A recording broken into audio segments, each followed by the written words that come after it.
All right, good morning. This is RJ on the Move. It is Friday, November 16th, 2024, and I am in this Autocar CNG trash truck. It's a right-hand drive, and I'm taking it from Iowa to Sacramento, California.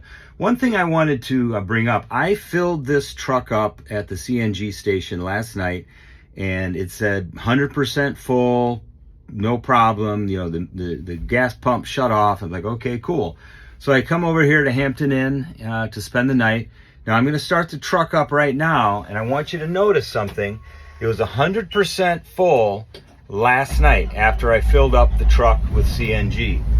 So I'm going to fire this baby up, let everything kind of settle itself out, and I want you to notice this. See that right there?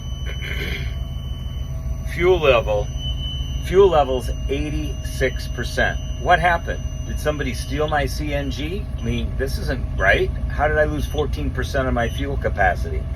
Well, here's what happens.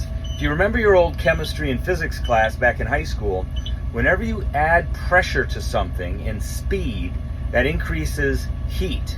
And whenever you have heat, you're going to increase the pressure. And so what happens is when you're filling up these trucks with the CNG, it always tells you what the PSI is, and the PSI, quite frankly, is irrelevant. We don't care what the PSI is. It could say 3,000, 3,600, 4,000. It doesn't really matter. What we're mostly concerned with are the gasoline.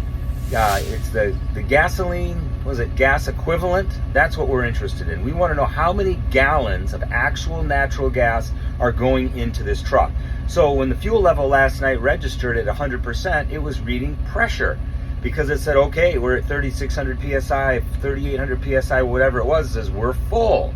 Well, what happens is overnight, you let the thing settle down, maybe it cooled off, but really what it was is the pressure from putting that CNG in the tank that has then neutralized. It's relaxed, and so as the heat and all of that activity reduces, the pressure reduces, and so our fuel capacity went from 100% down to 86. So what I'm going to do is I'm going to go back to that CNG station right now and top off, because I know I'm going to be able to put in probably close to another 10 gallons of actual gasoline, gas equivalent units of natural gas. And what that means to me is I'll be able to go another, I don't know, 50 to 70 miles, which doesn't seem like a lot, but in these CNG trucks, the gas mileage is horrible, and you really have to pay attention to where your next station is, because you do not want to run out of CNG fuel with these.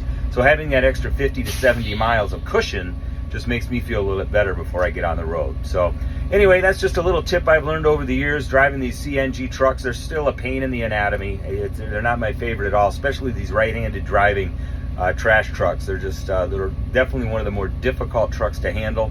But hopefully that's helpful. And this is RJ on the Move. Take care. Drive safe, everybody. Ciao. Okay, so here I am at the CNG station, and just by driving these 2 miles down the street from my hotel to the CNG station, you can see the fuel level dropped another 4%. So now I'm at 82% capacity. I remember last night, I drove 2 miles down to my hotel. This thing was at 100% full capacity last night.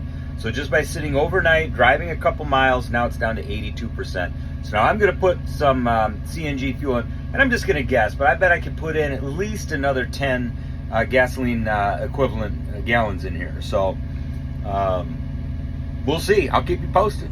So as you can see, I just was able to put in about just under 11 gasoline gallon equivalent into the CNG truck. So PSI, you can see, is just under 3,500, but that extra 11 gallons is going to go a long way. All right, so like I said, about 10 to 15 extra gasoline gas equivalent gallons of CNG is in this truck.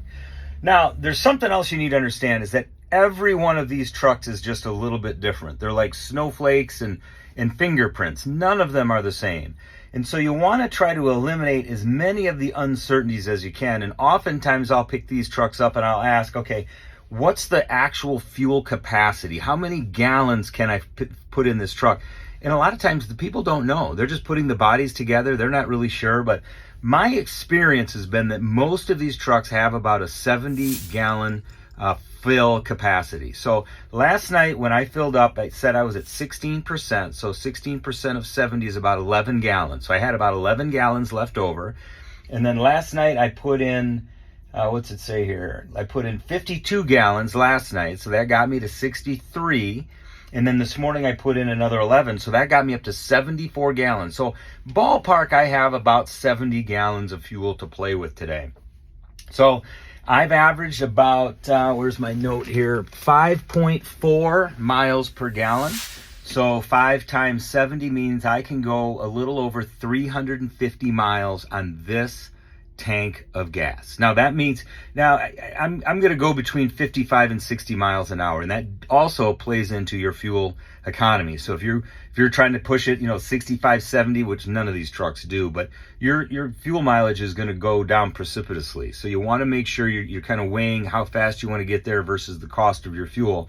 I usually go about 55, 57 miles an hour and just let it ride out. But I have about 350 miles today to get to my next station. So I figured it out. I should be able to get this next station, which is just east of Albuquerque, New Mexico. It's about 303 miles away. So I've got about a 50-mile cushion. So that should be good. And if there's something wrong with that pump when I get there, which does happen, it's not uncommon to have these pumps not work or be down or just not there. I've had that happen to me before. Then I'll have at least a 50 to 70 mile cushion, so then maybe I could get to Albuquerque to fill up next. So anyway, that's how I do CNG, and I just want to give you a couple of pointers there today. This is RJ on the Move, November 15th, 2024, Friday, coming at you from Guyman, Oklahoma. Take care, everybody. Drive safe.